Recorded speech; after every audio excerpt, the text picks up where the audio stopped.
Good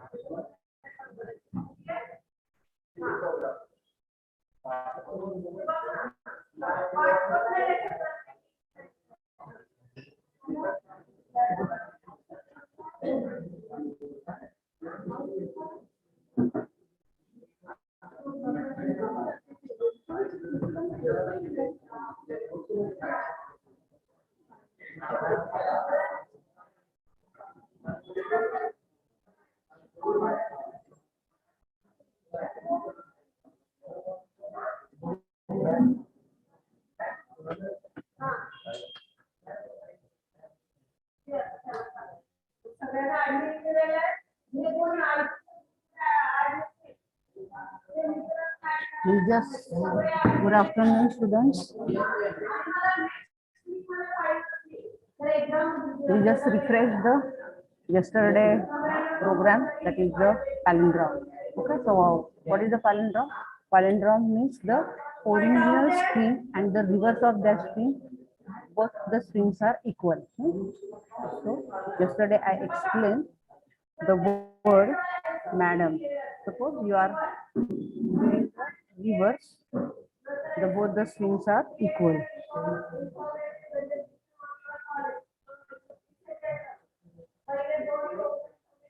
Okay, so here I use the logic that I am checking the same. I am not reversing the string. I am checking the first character with the last character. If both the characters are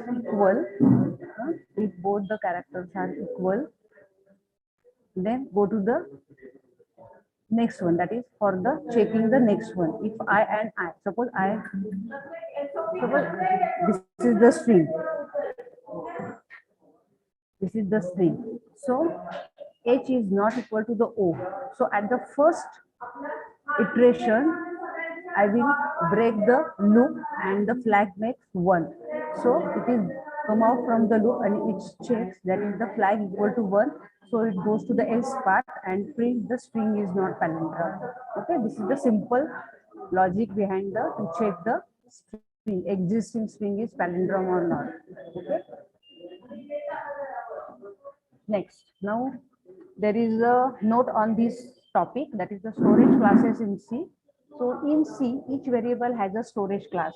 Earlier previous one, we see that how we are going to check whether this is the storage class, that is the for the character it requires the 1 byte. Okay, so for the sake of simplicity, if we took the base address for the string is 1000, the next character for the storing it took the 1001. So this is the storage classes. Okay, so in C, each variable has the storage class which decide the following three. What is the scope, what is the initial value, and what is the lifetime. That is this is each and every this happens with the each and every variable which declared in the program as well as in the function also. So what is the scope? Scope means the value of the variable would be available in the program. Means what? Once you define a variable, how long that variable will exist in the function, and what could be the initial value once you declare that variable, and the lifetime means for how long it will be, that variable will be existing for the further expression or the further calculation.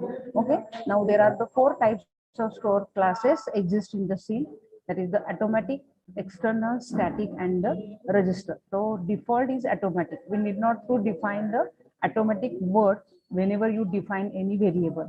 Okay, so the rules that define which storage class is executed: use the static class if you want to value of variable to persist between the function call, especially when the function is the recursive function मध्ये तो variable static म्हणून define केला जातो. Then use the register when that variable will be being used by very often in the program for the faster execution. म्हणजे कुठला variable कधी define करायचा की त्याचा स्टोरेज क्लास, म्हणजे त्याच्या यूज प्रमाणे you can define the storage class for that variable. Now I have listed, that is I have given in the table, that is the storage class where you want to define it, what is the default value for that storage class, what is the scope, and what is the life time, हे तिन्ही त्याच्यात दिले बघा.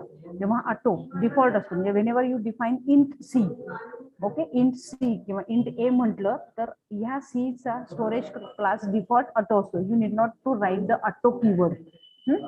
तर RAM मध्ये define होतो ते random access memory, त्याची डिफॉल्ट गार्बेज व्हॅल्यू असते, त्याचा scope which is local to that function or local to that program, and it is lifetime within the function, within that program. Extern means RAM also, it is initial value 0, as good as global सारखा म्हणजे तुम्ही त्या function मध्ये पण वापरू शकता तो variable आणि त्या प्रोग्राम मध्ये पण तुम्ही वापरू शकता. I will explain with this example also, just go through the theory part. Extern that is the scope, that is the global. Everyone म्हणजे फंक्शन पण वापरू शकतो, ते मेन प्रोग्राम पण त्या व्हेरिएबलचा यूज करू शकतो. Till the end of the main program may be declared anywhere in the program. Static, त्याची डिफॉल्ट व्हॅल्यू 0 असते. You need not to assign initial value. Static, it is defined in the RAM, local आणि till end of the main program. आणि register, हे register मध्ये केलं जातं. This is the register garbage value local within the function only. Now we will see the example. आपण example बघूया. Suppose this is the auto, म्हणजे जेव्हा मी असं म्हणते इंट जे, default the scope of or the storage class for the जे is auto. पण तुम्हाला सांगण्यासाठी मी इथं ऑटो मॅन्युअली टाईप केलेलं आहे. Auto int j is equal to 1, curly bracket टाकलाय. Auto int j equal to 2, curly bracket, auto int j is equal to 3. आता त्याचा स्कोप बघा, इथे तो कुठली व्हॅल्यू प्रिंट करा. It is here is going to print the value for j, कारण ही लगेच त्याच्या जवळचं आहे, त्यामुळे इथे येईल. आणि इथे आल्यानंतर ही व्हॅल्यू प्रिंट होईल, कारण कर्ली ब्रॅकेट इथून स्टार्ट होत. त्यामुळे ह्या व्हेरिएबलचा, ह्या जे चा व्हेरिएबलचा स्कोप फक्त ह्या कर्ली ब्रॅकेट पुरता आहे. नंतर ह्या जे चा स्कोप कुठून असणार आहे, इथून एवढा असणार आहे. आणि ह्या आय चा स्कोप कुठून असणार आहे, इथून एवढा. त्यामुळे इथे जरी तुम्ही तो प्रिंट केला तर इथे तुम्ही तो व्हेरिएबल डिफाईन करता. त्यामुळे व्हेरिएबल एकच ठेवलाय बघा मी, जे इक्वल टू 1, जे इक्वल टू 2 आणि जे इक्वल टू 3. त्यामुळे तो करंट म्हणजे आपण प्रायोरिटी तो कोणाला देतो, जो त्याच्या जवळचा आहे. Okay, so it is the output for this program is 3, 2, 1. आता इथे बघा, स्टॅटिक हा व्हेरिएबल डिफाईन केला which is persist its value. आपण हे एस्पेशली रिकर्सिव्ह मध्ये वापरतो. आता इथं 3 वेळा कॉल केला. I am giving the call to the this function for 3 times. जेव्हा फर्स्ट कॉल येईल तेव्हा तुमच्या या स्टॅटिकची के ची व्हॅल्यू काय असणार आहे, इनिशियलाइज टू 10 झालेली असणार आहे. It prints the value for k at is 10 आणि it is increment, he increment होते. आता इथे इन्क्रीमेंट झाला, जेव्हा परत तुम्ही कॉल देता तेव्हा इट परसिस्ट इट्स व्हॅल्यू, म्हणजे तो मागची व्हॅल्यू काय आहे ती मेमरीत ठेवतो. म्हणजे मागची व्हॅल्यू काय होती, 10 होती, 10 नंतर ही 11 झाली, त्यामुळे 11 ही व्हॅल्यू त्यांनी परसिस्ट ठेवली आणि म्हणून it prints the second call of function is 11. आणि इथे परत टेस्टला थर्ड कॉल दिल्यानंतर 11 + 1 12. हे जर मी इथे स्टॅटिक नाही केलं तर दरवेळेला 10 10 10, कारण के हा रिइनिशियलाइज होईल which is local to that function. त्या फंक्शन पुरताच तो फक्त राहील. त्यामुळे के ची व्हॅल्यू रिइनिशियलाइज होत जाईल. दरवेळेला म्हणजे दरवेळेला नवीन के हा तिथे डिफाईन केला जाईल. इथे काय होतं, हा के एकदाच डिफाईन झाला आणि त्याची व्हॅल्यू परसिस्ट झाली, प्रिझर्व केली त्यांनी. ओके, आता इथे register in A variable is allocated the memory in the CPU register. CPU मध्ये जे रजिस्टर असतो पार्ट, त्याच्यामध्ये डायरेक्ट त्याची व्हॅल्यू तिथे स्टोअर केली जाते या ए नावाने.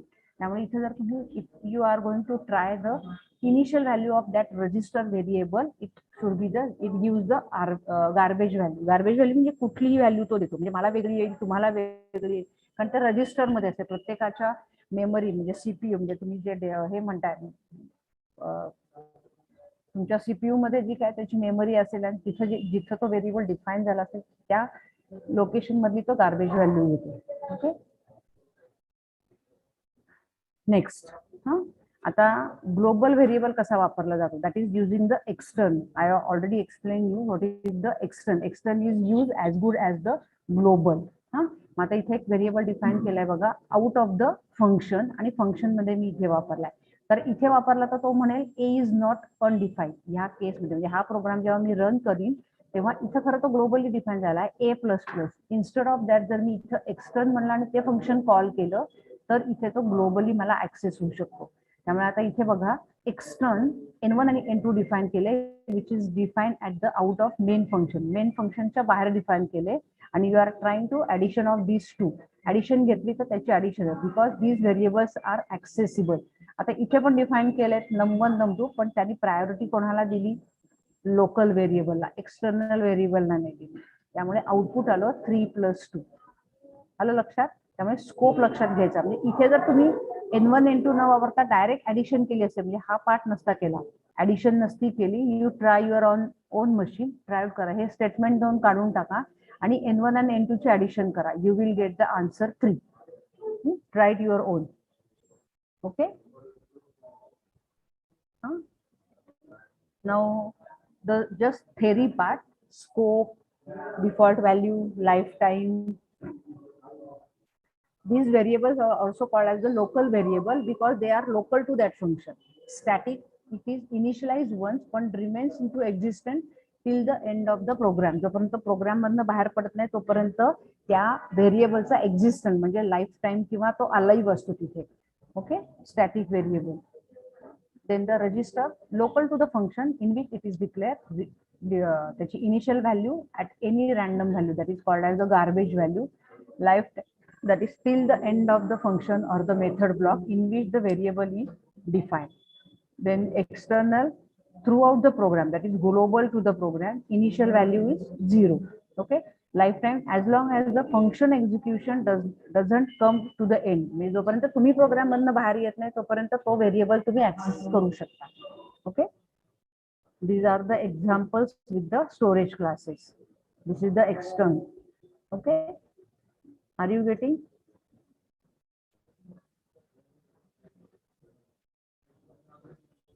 कळतंय ना?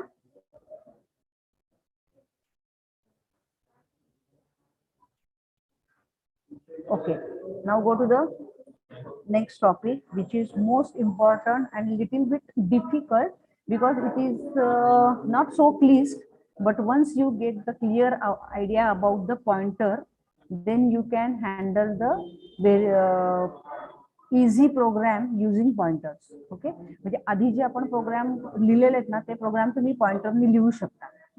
Basically the pointer in C language, it is a variable. हे पहिलं आधी बेसिक लक्षात ठेवा, इट इज अ व्हेरिएबल. फक्त आपण जो व्हेरिएबल डिफाईन केलेला आहे int x is equal to 5, what it stores the normal value. Then what is the difference between the pointer and the variable? So pointer is also variable but which stores the address of another variable. Okay, I repeat, a pointer is a variable but which stores the address of another variable, that is a variable that points to the memory address of another variable. I will show you the pictorial representation of the pointer. The variable can be of type int, character, array, function, any type. That variable you can define any type. The size of array depends on the architecture, that is 32 bits architecture असेल तर त्याला 2 bytes लागतात because it is of type integer. Address store करतोय ना तो, त्यामुळे address कशात असणार आहे? नंबर मध्ये असणार आहे, दॅट इज इंटिजर असणार आहे. मग इंटिजरला स्टोअर करण्यासाठी how many bytes you are required? 2 bytes. त्यामुळे एवढं ना तर कायम लक्षात ठेवायचं, in 32 bits the size of a pointer is 2 bytes. A pointer arithmetic operations पण आपण करू शकतो on pointer. We can do the arithmetic, that is the pointer can be incremented or the decremented, that is to point to the next or the previous location. म्हणजे आपण पुढच्या लोकेशनला जाऊ शकतो. Try to understand this terminology, याच्यामुळेच गोंधळ होतो मुलांचा. Pointer can be increment, it is a variable. मग त्याचं म्हणजे आता तो लोकेशनला कुठे आहे? हे बघा इथे दाखवते. आता ही is pointing to the location at the 100, memory location 100 ला, आणि जेव्हा it moves to the next location that is by 1, एकाने तो पुढे गेलाय. So now it is pointing to the character e, that is the 1001. त्यामुळे त्याचा बेस ऍड्रेस किती झाला? 1001. Okay, so how to declare the pointer? Syntax is data type star. कारण normal variable आणि पॉइंटर व्हेरिएबल कसं तुम्ही डिस्टिंग्विश करणार? Using the star. मग आता इथे बघा, int star ptr. int star ptr. So it is pointer to the integer variable. Here pointer to the double, it is pointer to the float, and this is the pointer to the char. मग तुम्ही कसे define करू शकता? आता pointer म्हणून PTR म्हणतात. Okay, character असेल तर तुम्ही character underscore PTR whatever. आता what is the meaning of this? Star means what? Star means the declaration of the pointer and it returns the value of the reference variable. Returns the value of the reference variable आणि and ह्या दोन terminology आपण pointer मध्ये वापरणार आहोत. So star means the declaration of the pointer आणि it returns the value of the referred variable. आणि what is the and means it returns the address. आता तुमच्या लक्षात येईल when we are going to use the scanf %d and a. तो आपण and नुसतं a नाही लिहित, आपण and a लिहितो बिकॉज a आपण जेव्हा व्हेरिएबल मध्ये व्हॅल्यू स्टोअर करतो, in that case it is treated as a address of a variable. हा, मग आता त्याचं पिक्चोरियल पॉइंटिंग तुम्हाला दाखवते. How you are going to define? This is the two variable. int x is equal to 10, y is equal to 30, and I am declaring one pointer variable. आता हे दोन variable define केलेले आहेत. हा normal variable आहे हे दोन, आणि this is the pointer variable because it is preceded by the star. Now आता इथे काय आपण म्हटलंय? इथे काय म्हटलंय? Return the address of a variable means what? हा, आता इथे बघा ऍड्रेस कशाने दाखवत आहेत? अँड नी. त्यामुळे आता pointer is equal to and y. Y जेव्हा डिफाईन झाला तेव्हा त्याला एखादं मेमरी लोकेशन अलोकेट झालं, ते मेमरी लोकेशन आपण पॉइंटरला दिलं. म्हणजे पॉइंटिंग म्हणजे PTR is pointing to the address of y. Are you getting? कळतंय का? Hello, I try my level best, पण कळतंय का?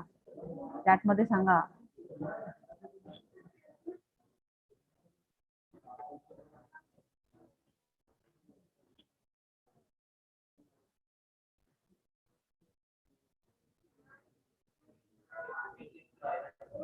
Hello. Okay, so ptr equal to and of y and return 0. आता ते कसं इथे केलं तर बघा, x आणि वन व्हेरिएबल x आणि y व्हेरिएबल डिफाईन केले. It stores the value 10 and 30 respectively. म्हणजे आता x जेव्हा डिफाईन झाला तेव्हा त्याच्यात मेमरी त्याला मेमरी अलोकेट झाली, ती आपण से 100,000 असं झाले ऍज्युम. आणि जेव्हा y डिफाईन झाला तेव्हा त्याची मेमरी काय झाली? 1004. हा 64 बिट्स आहे म्हणून त्याला 4 बाईट घेतले. नॉर्मल 32 बिट्स असतात तर 1002 झाले असते. कळालं? आता 64 बाईट्स आपण सगळेजण वापरतो, त्यामुळे इथे त्याचे आहे. आता इथे ह्या स्टेटमेंटनी काय झालं? PTR equal to, PTR is also variable, it also holds the memory address. पण कोणाचा? It holds the memory address of y. मग वाय चा मेमरी ऍड्रेस काय आहे? 1004 which is get store into the PTR. आलं? म्हणजे आणि PTR is a variable, so it also has the another address 102. तो कुठेतरी डिफाईन केलेला आहे, त्यामुळे त्याचा पण ऍड्रेस काय असणार आहे? 1240. कळालं? Please go through this slide. I just wait for the 2 or 3 minutes.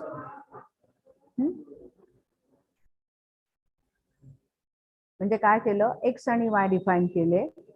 x define झाला म्हणजे त्याला मेमरी अलोकेट झाली. या केसमध्ये we are defining the address as 1000. Once you define the y again, the memory address of y also 1004. Okay, आणि the statement ptr equal to and y, that is ptr is pointing to the y. म्हणजे थोडक्यात ptr हा pointing to the y ला जातो, कारण y कुठे आहे? Gate store in 1004 या लोकेशनला स्टोअर जाते, आणि तुम्ही ते लोकेशन पीटीआर मध्ये घातले, आणि पीटीआर ला पण 124440 हे काय आहे? ऍड्रेस आहे त्याचा. ओके, मग आता इथे बघा, how we are going to do the simple program. int a equal to 10, normal variable define केला as usual. Define the pointer variable. This is the declaration part. Up till now we are not assigning the value. Here we are assigning. That is store the address of a variable a in a pointer p. हा, मग आता इथे जर address store झाला तर इथे जर P म्हटलं तर तो ह्या केसमध्ये काय प्रिंट करेल 1004. हा, आणि स्टार पी म्हटलं तर तो काय प्रिंट करेल, it print the value for 10 because it is pointing to. मग आता स्टारचा अर्थ काय होतो, ट्राय टू अंडरस्टँड. हा, star means go to that address and pick up the value. Star means in case of pointer, star means go to the address and pick up the value. मग आता त्या ऍड्रेसला जाईल. पी मध्ये कुठली address आहे, या केसमध्ये गो टू द ऍड्रेस 104 या ऍड्रेसला जाईल आणि पिकअप द व्हॅल्यू. हा, अशी तो इथे 30 आपल्या या एक्झाम्पल मध्ये it will print the 30 as a output आणि इथे तो काय प्रिंट करेल 10.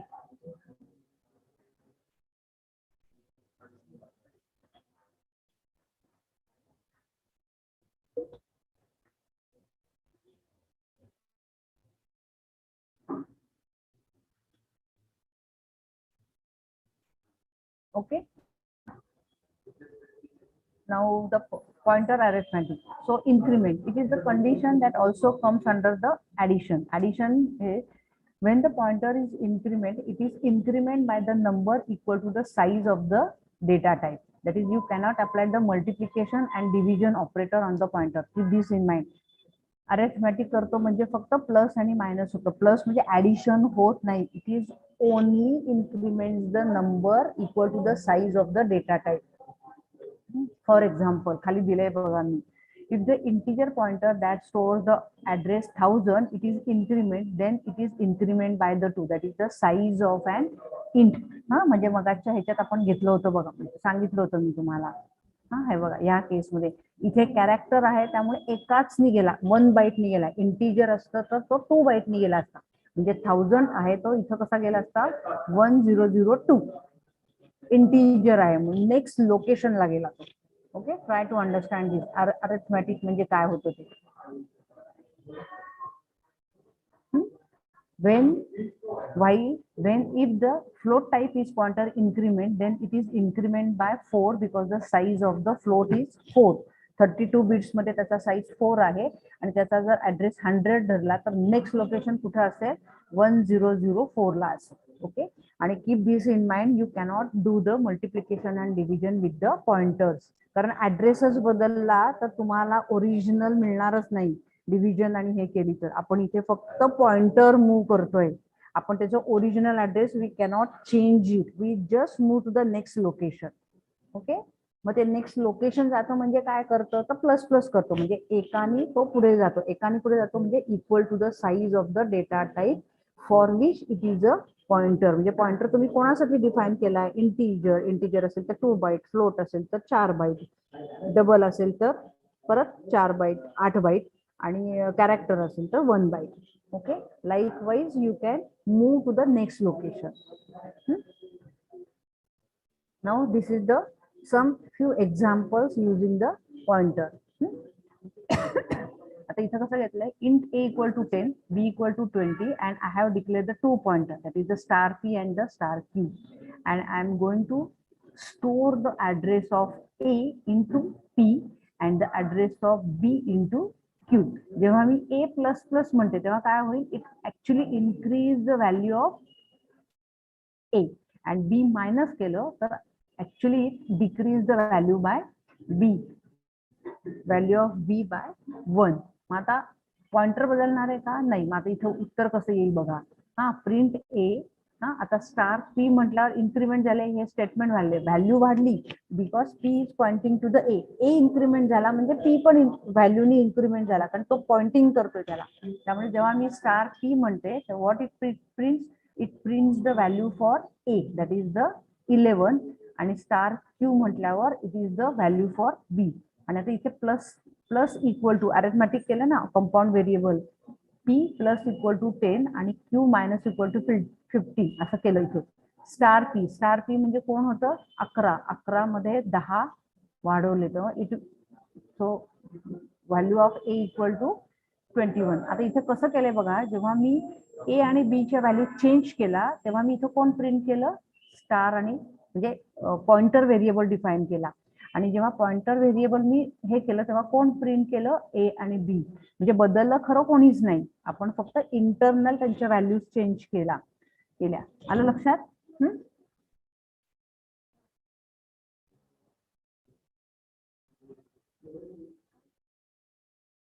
नेक्स्ट इथेही तसंच आहे बघा. Int A equal to 4 pointer define केला, we store the address of A. आता इथे ए प्रिंट केलं तर नॉर्मल ए प्रिंट होईल आणि star p means go to the location and pick up the value. त्यामुळे व्हॅल्यू इथे पिकअप केली, त्यामुळे स्टार पी ची व्हॅल्यू काय आली, 4 आली. आता मी इथे म्हणते star p is equal to 20, म्हणजे मी ए चीच व्हॅल्यू थोडक्यात बदलली. त्यामुळे आता ए पण किती झाला, 20 झाला आणि पी पण 20 होणार. Try to understand this statement. Because P is pointing to the A, त्यामुळे A मध्ये जे काय चेंजेस होतील ते directly affect to the P also, because P is pointing to the A.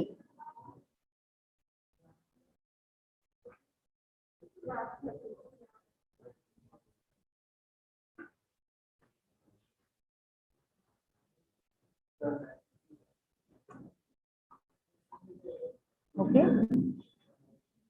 Here we are defining the character 32 असल्यामुळे 2 size of the character pointer is 2 bytes.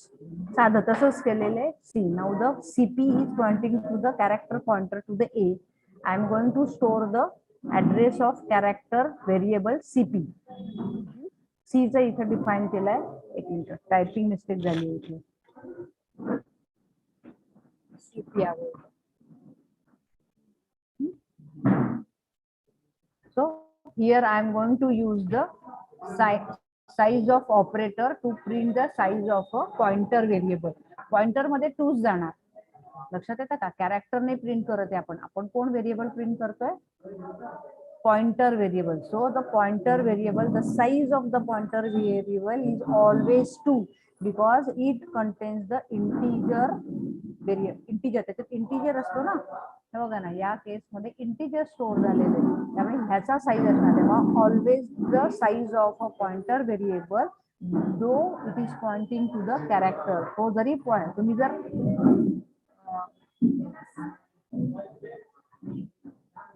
size of C म्हटला तिथे, if you are going to print the size of P, then it will print the size of variable C is 1.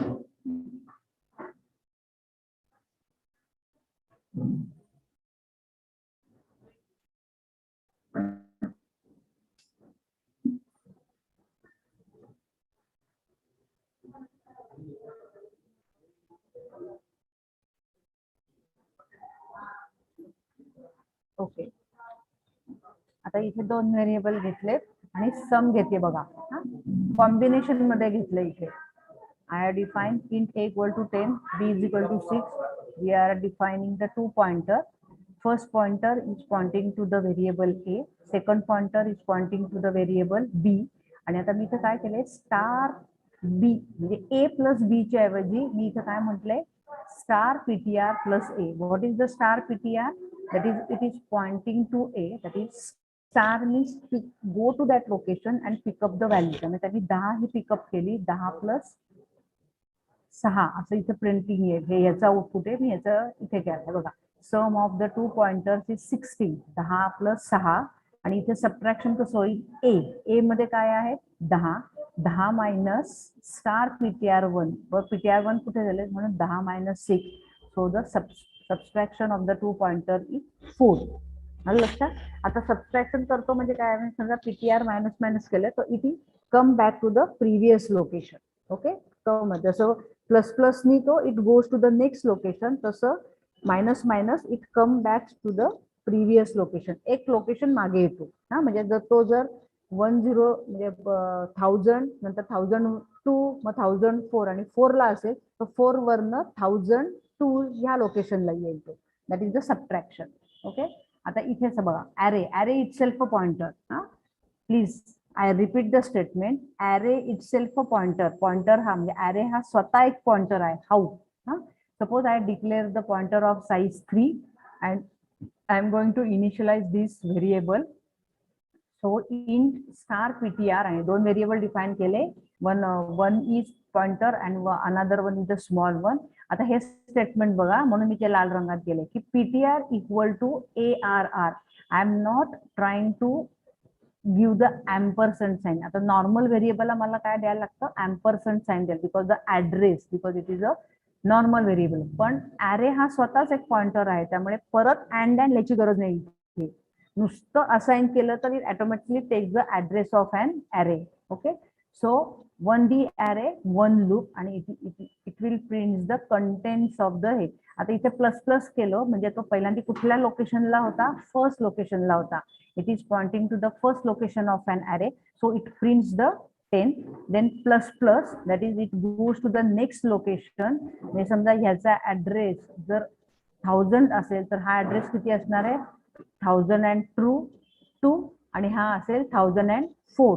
So plus plus means it goes to the next location of an array. म्हणजे कुठल्या ऍड्रेसला गेला, 1002 ला गेला. आणि what is the meaning for star, go to that address and pick up the value. So it is picking the value and it prints the 11. So array is a pointer to itself. Now we just saw the examples using the pointer along with the array. Okay, here we are defining the array of size 5, also defining the two variables, that is I equal to 0 index value. Okay, and the one more variable, that is the pointer. Okay, so pointer असं सुद्धा चालतं आणि मगाशी आपण असं केलं तसं पण चालतं.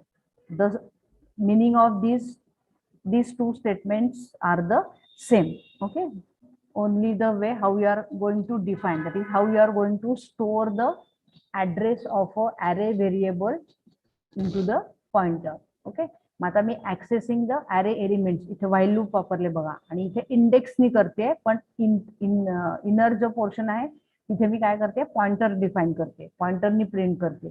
त्यामुळे इथे बघा दाखवताना कसं दाखवलं, अरे %d आय ची, म्हणजे इथे बघा इंडेक्स व्हॅल्यू प्रिंट येईल आणि star PTR, that is go to that location and pick up the value. त्यामुळे इथे 10 move the pointer to the next array element, that is to the next array location. मग इथे तो जाईल, परत आय वाढला, इंडेक्स व्हॅल्यू वाढली, कारण आपण इंडेक्सवर खेळणार आहोत, कारण इंडेक्सवर आपण कंडिशन टाकली. त्यामुळे array 1 इक्वल टू 20.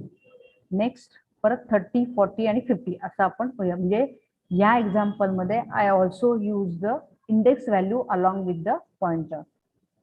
ओके, मग इथे मी पॉइंटर पण वापरलाय आणि इथे इंडेक्स व्हॅल्यू पण वापरली आहे.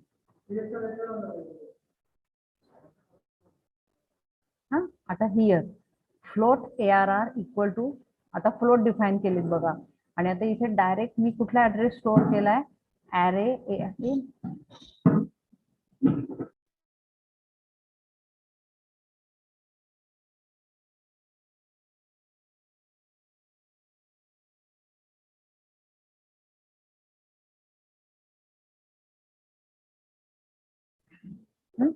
हियर आय एम गोइंग, म्हणजे दरवेळेला पहिलाच ऍड्रेस स्टोअर केला पाहिजे, this is not the rule. आता मी इथे कुठला ऍड्रेस स्टोअर केलाय, the third one, 0, 1, 2 and 3. That is I am storing the last location of this an array. फ्लोटच डिफाईन केलाय, star p equal to and of array of size 3. इथे 3 मी define केलेले आहे. सो आता इथे बघा हे इनिशियलाइज इथे केले, त्यामुळे फॉर लूप मध्ये परत रिइनिशियलाइज करायची गरज नाही. व्हॉट इज द कंडिशन, याला महत्व आहे बघा, p is not equal to ARR means what. याचं मिनिंग कळलं का, PTR equal to ARR, that is PTR is pointing to the first location. Okay, आणि इथे कुठं करतोय तो, इथून इथपर्यंत यायचं, कारण because I am printing the reverse order array. मग आता मी इथे प्रिंट केलंय पीटीआर 3, 0, 1, 2, 3 इथपर्यंत प्रिंट केलेलं आहे, आणि PTR is not equal to ARR म्हणते जोपर्यंत हे, आणि पीटीआर मायनस मायनस केलं म्हणजे p is pointing to the last location, that is it is pointing to the 4.4.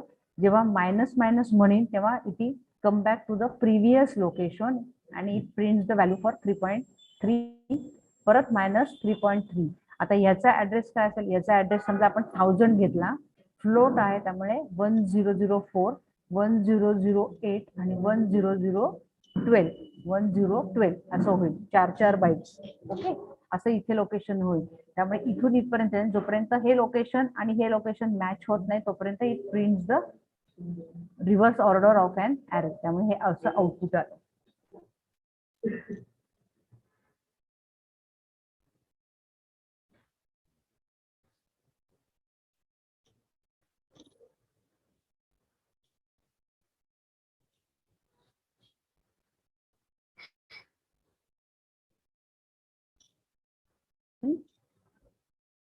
Okay, कळालं का इथपर्यंत?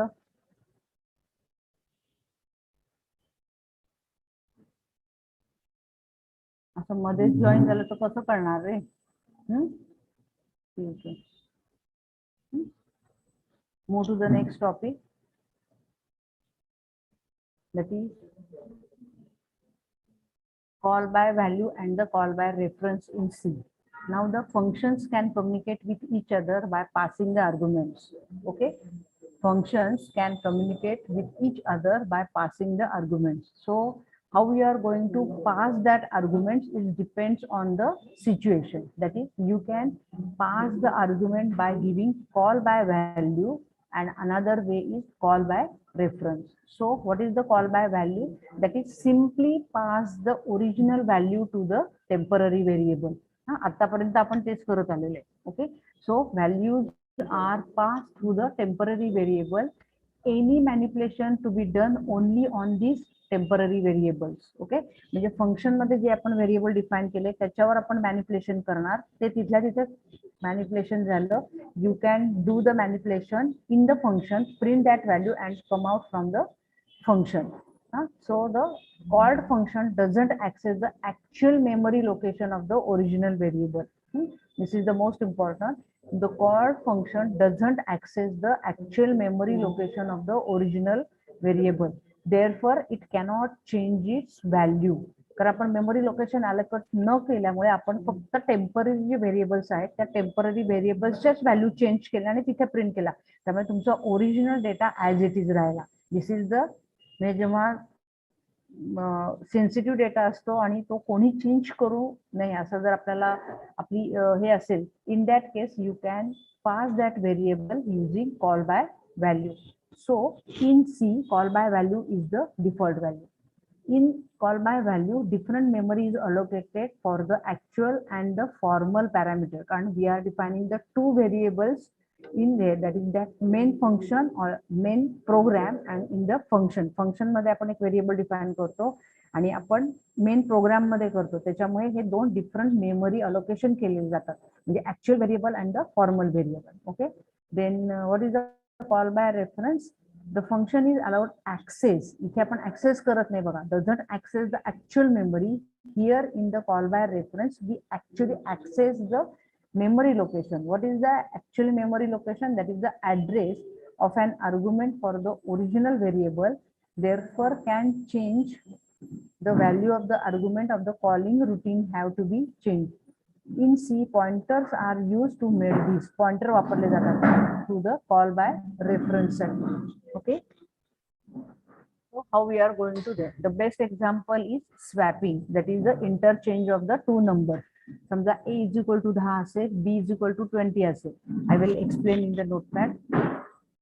समजा आता असं डिफाइन केलं असेल a b. a मध्ये आहे 10, b मध्ये आहे 20. इंटरचेंज करायचं, दॅट इज द स्वॅपिंग झालं. तर स्वॅपिंग नंतर तुम्हाला उत्तर काय एक्सपेक्टेड आहे? What is the value for A? 20, आणि what is the value for B? Is 10. But if this program is done by using call by value, the original one numbers cannot be changed. Only in the function itself it change the value of a and b, but originally it cannot be changed the number. पण हे जर आपण call by reference वापरला, if you are using the call by reference method to swap or interchange for the variable, permanently it gives the change. So it changed the 20 and 10 by reference. And here It is kept as it is, that is by actual value. Okay. मग आता आपण हा programme बघूया. Swapping. Here I am going to define the one variable, one function passing the two parameter of type call by value. Integer gela. This is the prototype. What is mean by the prototype? That is the definition of a function, also called as a set of rule. Protocol means the set of rule. असं define करायचं. That is the point. It doesn't return anything to the main function. That's why the return type is void. Return type is void. Int void दोन variable declare केले. आता ते print करते की before त्याची value काय होती. Before the swapping the value in main, the value for A and B is as it is, that is the 10 and 20. After swapping these two, म्हणजे स्वॅपिंग केलं म्हणजे इंटरचेंज केलं. What is the original value for the A and B. The value for the actual parameter doesn't change by changing the formal parameter in call by value. ते तसेच्या तसेच राहतात. कुठं change झाले ते फक्त टेम्पररी चेंज झाले. या केसमध्ये, या फंक्शन मध्ये एक व्हेरिएबल घेतला, स्वॅपिंग केलं म्हणजे काय घेतलं, टेम्पररी मध्ये ए घेतला, ए ची व्हॅल्यू बी ला, बी ची व्हॅल्यू ए ला असाइन केली आणि नंतर ते टेम्पररी मध्ये ए ची व्हॅल्यू होती ती बी ला असाइन केली. सो द फॉर्मल पॅरामीटर काय होते ए. म्हणजे आता हे जे व्हेरिएबल्स आहेत ए आणि बी, आणि या फंक्शन मधले ए आणि हे बी, हे दोन्ही व्हेरिएबल वेगळे आहेत. आलं लक्षात. Still it cannot change the original value for A and B, because here we are swapping the two values of the two variable using call by value. आता इथे कॉल बाय रेफरन्सने काय होतं, प्रोग्राम पण छोटा झाला. बघा इथं काय केलं, हिअर आहे अँड. आता डिक्लेरेशन कसं केलं, int star comma int star, because I am passing the call by reference. How we are calling the call by reference, how we are done in the C using the pointer concept. So int star comma int star, this is the prototype or this is the definition of your function. आणि इथे देताना कसं द्यायचं, pass करताना, that is the calling करताना कसं द्यायचं, and a, because you are passing the address of that variable. Reference देताय म्हणजे काय देताय, address देताय. Okay, so you are passing the address. मग आता स्टार ए गेलं, go to that location and pick up the value.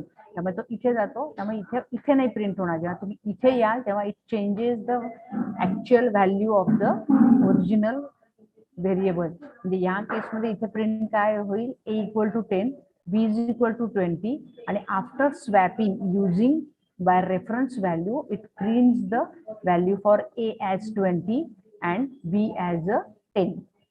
Okay.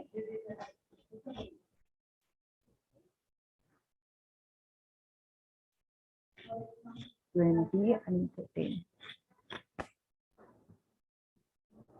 The values of the actual parameter do change in call by reference. A equal to 20 and B is equal to 10. Now what is the difference between the call by value and the call by reference in C? A copy of value is passed into the function. Direct आपण हे copy address इथे फक्त copy करतो, म्हणजे A आणि B pass केला, that is the copy. Copy म्हणजे address नाही, इथे ऍड्रेस पास केला. Changes made inside the function, it is limited to the function only. हा, आपण फक्त चेंज केला तो फक्त लिमिटेड टू दॅट फंक्शन. या फंक्शन मधनं बाहेर आल्यावर there is no change in the original value of A and B. Only changes are made in the function only, because we are calling this by value. Okay. Actual and the formal arguments are created at the different memory location. म्हणजे हे हा ए आणि हा बी, म्हणजे ह्या function मधला A B आणि ह्या मेन मधला A B, these two are, हे दोन वेगळे डिफाईन केले जातात. जेव्हा या फंक्शन मध्ये असतो तेव्हा हे ए बी असतात, या फंक्शन मधनं बाहेर पडला की हे ए बी ऍक्टिव्ह होतात. म्हणजे दोन वेगळे मेमरी लोकेशन ऑक्युपाय केले जातात विथ द सेम. म्हणजे दोघांकडे आपण नाही, पण दोन मेमरी लोकेशन ऑक्युपाय केले जातात. Okay. Other side, changes made inside the function validate outside the function also. आपल्याला फंक्शन मधनं बाहेर पडल्यावर सुद्धा मेन फंक्शन मध्ये तुम्हाला इफेक्ट दिसला. Actual and the formal are created at the same memory location. आता इथे मेमरी लोकेशन दोघांना एकच असते, कारण एकच व्हेरिएबल दिलाय, कारण we are passing the address. आपण इथे वेगळा व्हेरिएबल घेतलाच नाहीये. लक्षात, we are passing the address. Okay, that is the pointer variable. Okay, त्यामुळे A is pointing to the हा point, A is pointing to the variable A आणि address आहे तो. लक्षात, त्यामुळे इथे दोन व्हेरिएबल क्रिएट होत नाही, only because it is pointing to the original one. Okay,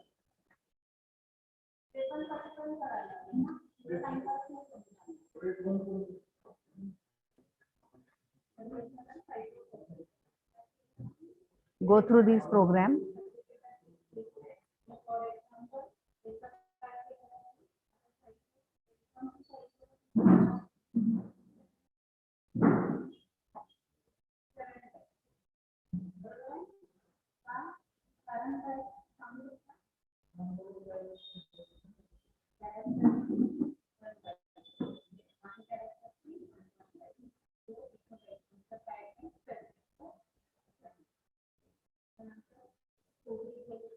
Okay,